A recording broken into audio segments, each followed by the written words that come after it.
ತುಂಬಾ ಬಲವಾದ ಭಾವನೆಗಳು ಬರುತ್ತಿರುವಾಗ ಆ ನಾನು ಅನ್ನು ಹೇಗೆ ಹುಡುಕುವುದು?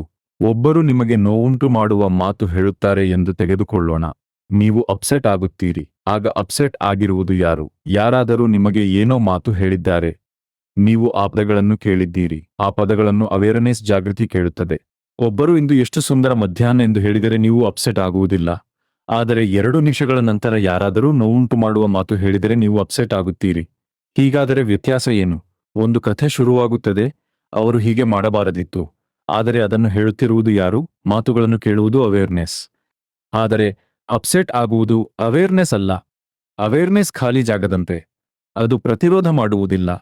ಆದ್ದರಿಂದ ಯಾವ ನಾನು ಅಪ್ಸೆಟ್ ಆಗುತ್ತಿದೆ? ಅದು ಅವೇರ್ನೆಸ್ ಅಲ್ಲ. ಅದು ದೇಹವೂ ಅಲ್ಲ.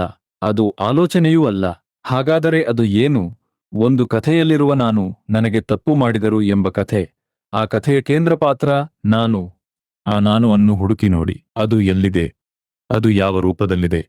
ಹುಡುಕಿದಾಗ ಏನು ಸಿಗುತ್ತದೆ? ಏನು ಸ್ಪಷ್ಟವಾಗಿ ಸಿಗುವುದಿಲ್ಲ. ಅದು ಒಂದು ಕಲ್ಪನೆ, ಒಂದು ಇಮೇಜಿನರಿ ಸೆಲ್ಫ್. ನಾವು ಜೀವನದಲ್ಲಿ ಹೆಚ್ಚು ಸಮಯ ಈ ಕಲ್ಪಿತ ನಾನು ಪರವಾಗಿ ಯೋಚಿಸುತ್ತೇವೆ, ಭಾವಿಸುತ್ತೇವೆ, ಪ್ರತಿಕ್ರಿಯಿಸುತ್ತೇವೆ. ಆದರೆ ನೇರವಾಗಿ ನೋಡಿದರೆ ಅದು ಅಸ್ತಿತ್ವದಲ್ಲೇ ಇಲ್ಲ. ಆ ನಾನು ಸಿಗದಾಗ ಉಪಸೆಟ್ ಕಥೆ ಕುಸಿಯುತ್ತದೆ. ಉಳಿಯುವುದು ಏನು? ದೇಹದಲ್ಲಿ ಒಂದು ಸೆನ್ಸೇಷನ್, ಎದೆ ಬಿಗಿತ, ಹೊಟ್ಟೆಯಲ್ಲಿ ಒತ್ತಡ. ಆದರೆ ಅದು ನೋವು ಅಲ್ಲ. ಅದು ಕೇವಲ ಒಂದು ಸಂವೇದನೆ. ಆ ಸಂವೇದನೆಗೆ ಕೆಲಸ ಇಲ್ಲ. ಅದು ನಿಧಾನವಾಗಿ ಮಾಯವಾಗುತ್ತದೆ.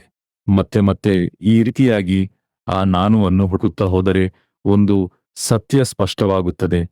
ಪ್ರತಿಕ್ರಿಯಿಸುವ ನಾನು ಕಲ್ಪನೆ. ನಿಜವಾದ ಅವೇರ್ನೆಸ್ ಶಾಂತ, ತೆರೆದ, ಖಾಲಿ. ಅಲ್ಲಿಂದ ಬಂದ ಪ್ರತಿಕ್ರಿಯೆ ರಕ್ಷಣೆಗಾಗಿ ಅಲ್ಲ.